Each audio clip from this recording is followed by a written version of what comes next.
ในปัจจุบันข้าพเจ้าจะบอกท่านเกี่ยวกับวิธีการลงทะเบียนใน1เคมได้อย่างง่ายดายและไวจากอุปกรณ์ใดหนึ่งเพื่อให้ได้รับผลกำไรใหญ่โดยการพนันกีฬา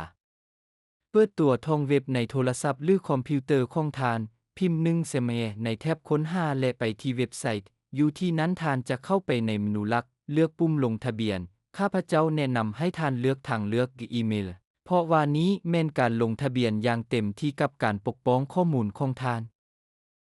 ในที่นี้ท่านเลือกประเทศสกุลเงินภาคพื้นใส่ที่อยู่อีเมลของท่านชื่อนามสกุลและเบอร์โทรศัพท์สำหรับการปกป้องสร้างรหัสผ่านที่เข้มแข็งและใส่รหัสโปรโมชั่นวัว19ซึ่งให้200%ให้กับเงินฝากของท่านและกดปุ่มลงทะเบียน